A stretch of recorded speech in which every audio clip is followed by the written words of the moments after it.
Hello and a very warm welcome to my dearest students in today's class. As gold medalist wrestlers reach the ghats of Pauri in Haridwar to immerse their hard-earned medals in the river Ganga, we need to question ourselves. Have we failed as citizens? Collectively, have we failed to ensure that justice prevails? Is our role just limited to cheering for them when the Olympics arrive? We are going to decode a lot of questions in today's episode. These are the many topics that we are going to cover step by step. You must be thinking, why have I mentioned Muhammad Ali, the great American boxer, in today's class? You will get to know. Stay tuned. The bigger question is, why is Brij Bhushan, who has been accused under a very serious crime, under POCSO, why he is still free? We are going to discuss all that in detail. Global Olympics body has also slammed India, saying that the behavior with wrestlers and Olympians is very distressing. It's disturbing. Even Neeraj Chopra is unhappy with the way they were detained on May 28th. What is going on? First of all, let us know that how everything started. It all started on January 18th when wrestlers gathered in Jantar Mantar, accusing Brij Bhushan, who is a 3-term strong chief of Wrestlers Federation of India, of sexual assault. This is a grave concern for us. And the Sports Ministry sought an explanation from the Wrestlers Federation of India, saying that if they are unable to satisfactorily reply, they can be charged under National Sports Development Code and severe punishment would be given.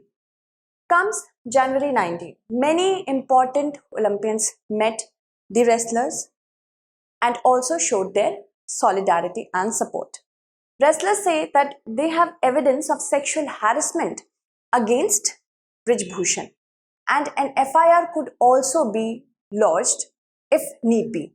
Although they said that this wasn't the first step they could have taken. They just wanted resignation from Brij Bhushan. Comes January 21st. They meet the sports minister. Sports minister promises them an oversight committee in order to resolve the issue. WFI submitted response to Ministry of Sport and they say that these allegations are frivolous. But the secretary to the WFI gets suspended. There must be something wrong. Then January 23rd comes. Ministry has named Mary Com to head the 5-member oversight committee. Wrestlers did not like that as well, saying that why weren't they consulted when it came to the choice of members. So other important members were also added. On April 16, Wrestlers Federation of India says that they will have another election on May 7th. Brij Bhushan says he will not get himself nominated. He is going to end his term. April 23rd, wrestlers resume their protest at Jantar Mantar because they say that when the 7 girls along with a child, a minor, went to the Connaught Place police station, the Delhi police refused to lodge an FIR and hence without any concrete result, they resumed their protest. April 24th, the Oversight Committee submitted its report saying that there were major findings. These major findings were the absence of a duly constituted internal complaints committee under the Prevention of Sexual Harassment Act. Under the Prevention of Sexual Harassment Act, a body needs to formulate the internal complaints committee so that if any complaints have to be lodged, it should start at this initial level. So this was lacking. Now, the ministry declared Wrestlers Federation of India's election process to be null and void, the May 7th one. On April 25th, wrestlers moved to the Supreme Court saying that whatever they wanted to achieve is not being done, that is the resignation of the WFI chief. Not even FIRs are being lodged. Apex Court called it serious. On May 3rd, a scuffle broke out between the protesting wrestlers and the police. The wrestlers accused the Delhi police of harassing and being drunk and harassing the female protesters. On May 23rd, the protest by wrestlers at Jantar Mantar reached a 1-month mark. They also observed a Black Day on May 11th. When on 28th of May, they were marching towards the parliament as the new parliament building was getting inaugurated, they were detained on the accusation of they were trying to break through the barricades. So FIR has been lodged against them as well. Now they reached Pauri in Haridwar to immerse their hard-earned gold medals, but they have deferred it for another 5 days, given final ultimatum to the government of India to do something about it. Now, if I talk about this practice or this move by the wrestlers to immerse their medal in the river Ganga, it's very new to India, but in the history we have found one example. I'm talking about Muhammad Ali, the great American boxer, the great boxer of all times. Very famously, he is called to be floating like a butterfly but stinging like a bee, according to the Rome website in Rome. Now, he was born Cassius Clay. His actual name was Cassius Clay. He was born in Louisville, Kentucky. Here, racial extremism was very rampant. Racism was very rampant.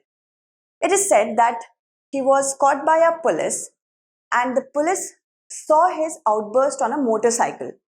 So, Muhammad Ali, Cassius Clay, he was encouraged by the police to participate in a boxing match. After 6 years, he went on to win the Olympics gold medal. He was just 18 years of age.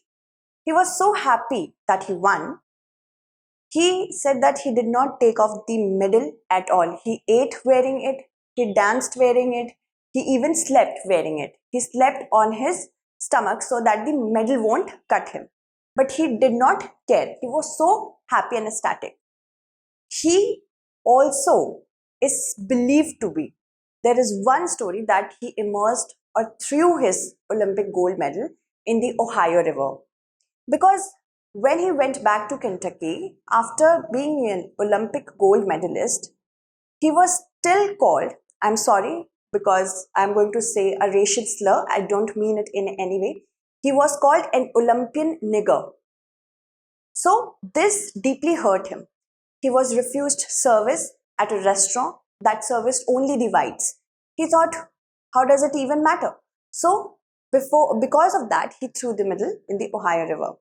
Some people say, and it is now a fact according to some historians, that he lost the medal and not threw it away.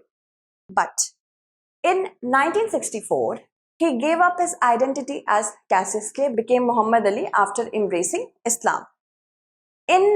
After that, after a period of time, we get to know why he was great. You will understand with this story.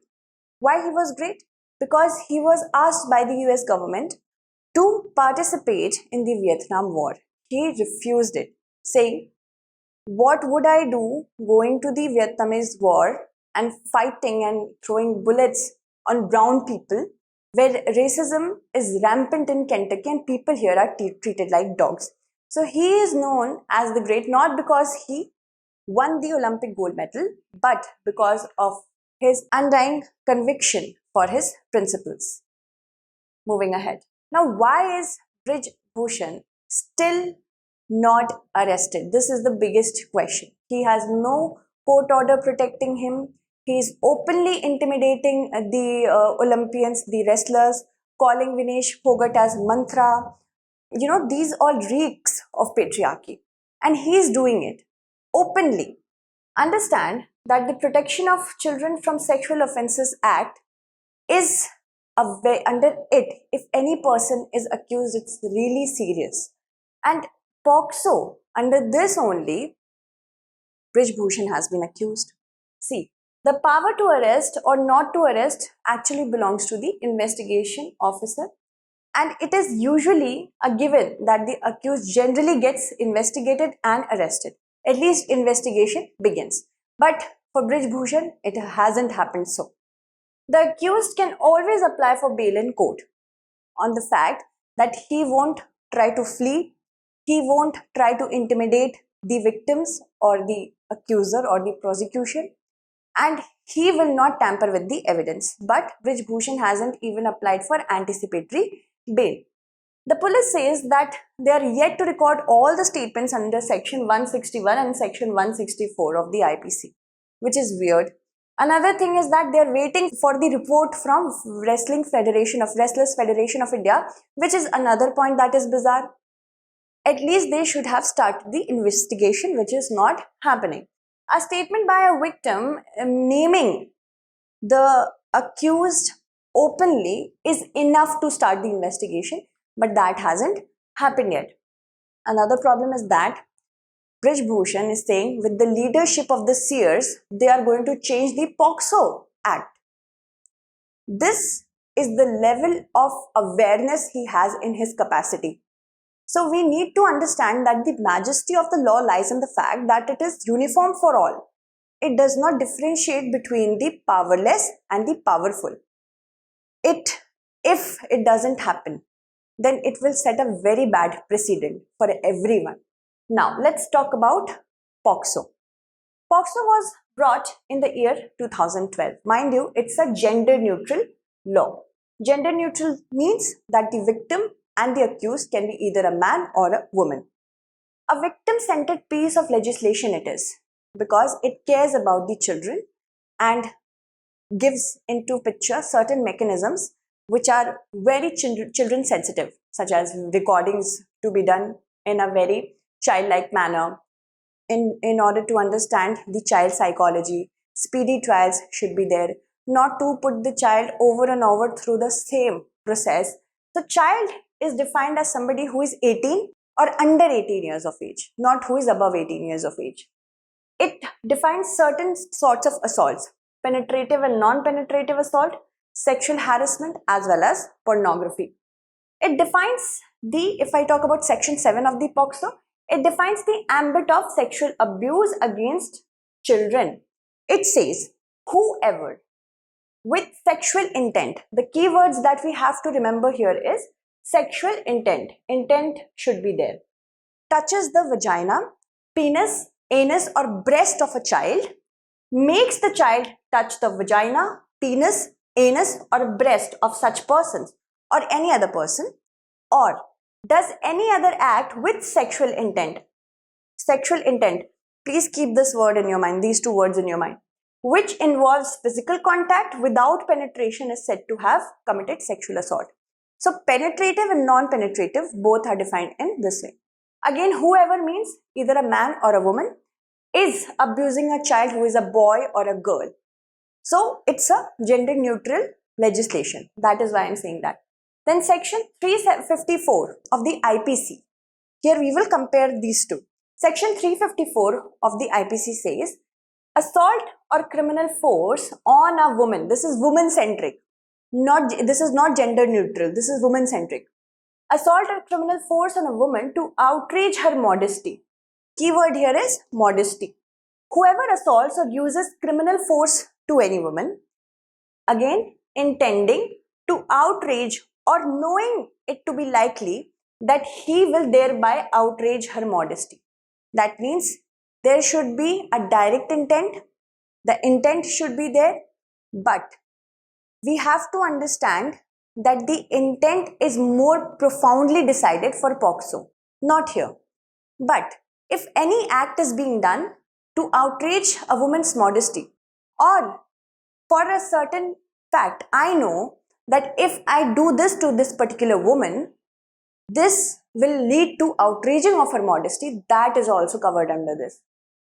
It shall be punished with imprisonment of up to 2 years or with fine or both. So this is women centric. One thing you must have noticed, here it is written he. Does that mean that a woman who is sexually assaulting another woman is escaping this law? No. If you read it with section 8 of the IPC, the word he means both a man and a woman. But the victim here should be a woman only. A perpetrator could be either a man or a woman. This was told by the court in the Girdhar Gopal case. Girdhar Gopal case. Remember that. Alright. So I hope this is clear. Under this, the crime is cognizable, which is defined by Section 2C of the CRPC. Cognizable means that the police has the power to arrest the person, the accused, without any warrant and without informing the magistrate. It is also non-bailable. It is triable by a magistrate, by the magistrate. So, here the victim must be a woman. A man cannot get justice under the Section 354 of the IPC. Remember that. Assault or use of criminal force against the aggrieved, the intent is on the prosecution. That means if a person A is accusing person B of sexually assaulting them, what will happen? The onus to define the intent, that this person A will say that B was assaulting me sexually, the onus to prove this, the burden to prove this lies on A, not on B. Remember that. Alright. So supposedly, let's take the name of Vinesh Phogat and Brij Bhushan. If Vinesh Phogat has accused Brij Bhushan under Section 354 of the IPC, then the burden to prove that Brij Bhushan was sexually assaulting her lies on the prosecution, that is Vinesh Phogat. Remember that. The act was intentional or done with the knowledge that it would constitute an offense or outrage the modesty of a woman. Modesty is very subjective in nature. How can one define it? It's open-ended. What is modesty for one person may not comprise the meaning of modesty for another person. In the state of Punjab versus Major Singh case of 1966, the defendant asked the court that if the vagina of a 7.5 years of child gets injured, will it be outraging modesty or not? Because the child does not have an awareness about what is modesty. A 7.5-month-old child. The court said that even if the child is not aware, modesty is attributable to a woman. They use the dictionary's definition, Oxford Dictionary's definition. It is an attribute of a woman, even if the child does not have any awareness about what modesty is, because before this I said that modesty is subjective. So remember that. In the Satish versus State of Maharashtra, a very controversial case, the court made certain differences between Section 7 of POCSO and Section 354 of the IPC. Under Section 7 of the POCSO, it is said that intentional assault with sexual intent has to be there. Sexual intent. Remember, in Section 354, the burden to prove that sexual assault has taken place is on the prosecution, who is accusing the other person. But for POCSO, it is on the accused. Alright. Section 354 of the IPC says outraging the modesty of a woman, not the body. Modesty is an open-ended term. Gender of the victim for Section 7, according to POCSO Act, it's gender neutral. Section 354, it's women-centric. I have told you this in detail. Alright. Next is quantum of punishment. More grievous punishment is there in POCSO. So that is why it needs more evidence. This also we have to give you. Because the seriousness of the punishment is more in POCSO, that is why evidence should be really strong. Section 7 read with Section 8 of the POCSO Act says that it should not be less than 3 years, but which may be extended up to 5 years and shall also be liable to fine. Here the word and is written, not or. Both are applicable. Section 354 of the IPC says the quantum of punishment should be for a term which may extend to 2 years, up to 2 years, or with fine or with both. Here the word or is there. Alright. Then sexual intent as a prerequisite. Sexual intent is deeply explained under POCSO, that the intent to touch the child or making the child touch them or anyone should be carrying sexual intent. For Section 354, sexual gratification or intent is not very emphasized upon. Burden of proof according to POCSO Act, here the burden of proof is on the accused.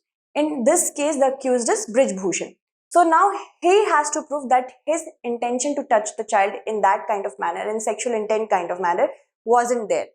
Because section 29 of the POCSO Act says when a person is prosecuted for committing an offence of sexual assault against a minor, the special court trying the case shall presume that accused is guilty. It is very different from innocent until and unless proven guilty.